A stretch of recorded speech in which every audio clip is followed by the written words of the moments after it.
Welcome back to my channel. I hope you are doing well. Today we have a super cozy tandem paint along part 1. So you'll just be seeing one of the pieces and I will release the video of the second piece next week. I'm drinking a Chi Forest, the sparkling white peach flavor.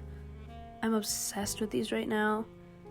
And I saved you some time whilst I pre-painted the underpainting and let them dry. So I painted one with this fluorescent orange, the other one with the fluorescent pink, and I believe we're working on the fluorescent orange piece today. So yeah, grab yourself a tea, a coffee, a water, a Chi Forest, whatever, and settle in for some cozy paint-along vibes.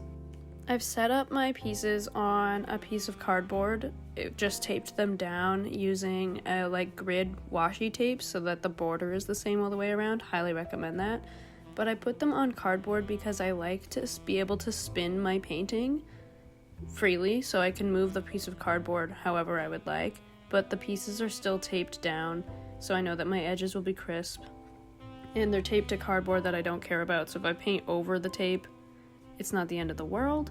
Here's the full palette in case you're interested, and I'm gonna get started on this gradient.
Once I was finished with this gradient, I flipped my cardboard around and worked on the other piece. That video again will be out next week. If it's out, I will link it in the cards right now, and I will link it down below if you're interested in catching the tandem piece after. Once my gradient was done, I started mixing up a pinkish orangish color for the clouds and started painting them in. I really wanted it to feel like a cotton candy style sunset, where the clouds were super pink, a little orange, and it felt kind of like a dream. I don't know if you've seen that kind of sunset. Probably. We've all seen a beautiful sunset. So that's what I was going for with this one. Whereas the other piece was more tranquil. Honestly, the color palette for both of these pieces is heavily inspired by Spiritfarer, the video game. If you've never heard of it, you play as a character who ferries souls who are in purgatory essentially around and help them become free. But the visuals on your boat, the way the sky changes and the clouds color change, is so stunning that I was very inspired by those colors. I've finished the game once or twice at this point, so that is kind of what was inspiring the color choices here.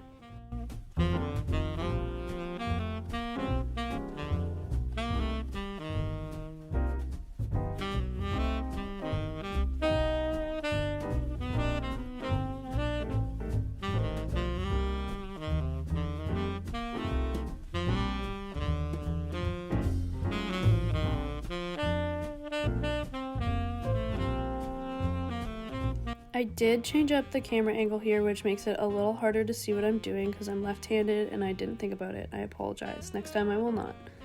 But I start by kind of painting an uneven jagged line across where I want my mountain top to be. And then I fade the color down towards the bottom of the piece, just so that there's no random sky spots in my mountains. And then as I make mountains closer or further, I'm adding more blue into my color. So It gets bluer and more saturated and less purple. I'm pretty sure the back color that I used is essentially the same color as the clouds, and then the closer ones were obviously much more blue.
I've zoomed you in a little closer.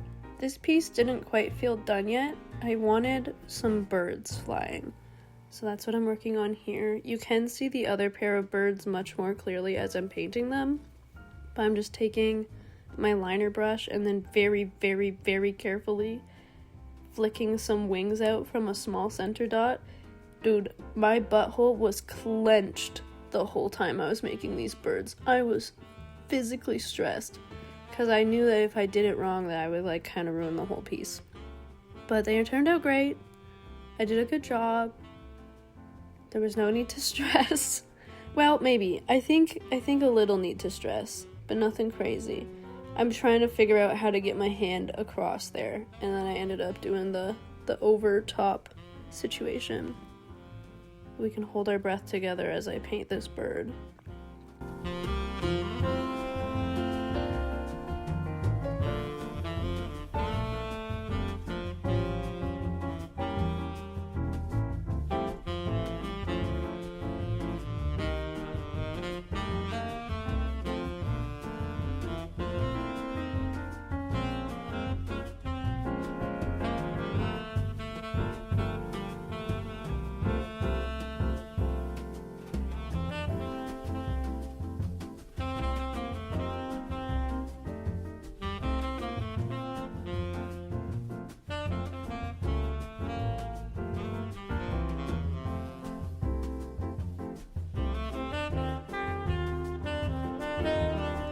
Sorry y'all, the second bird was all hand, so I just cut her out.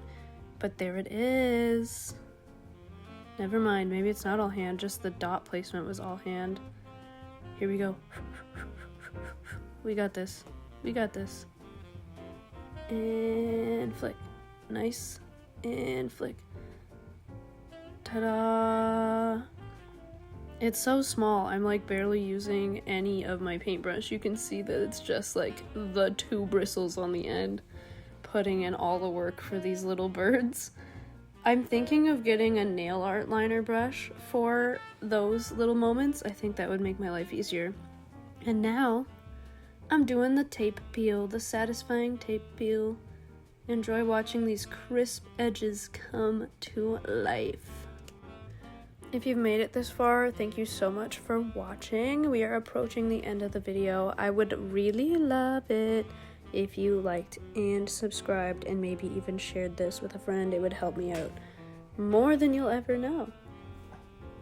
I appreciate you so much. I think I will have the originals of these two listed down below, so if you're interested in scooping them, they will be linked. And here is the final reveal. Wow, there's its sister piece. We will see her soon. Love you, miss you, sister piece. Have a great day. Oh, also, this is all of the paint. I'm showing you the palette, the situation. But listen to Emma Whale. Her music is so good, I listened to it the whole time I was painting. Anyway, stay crafty.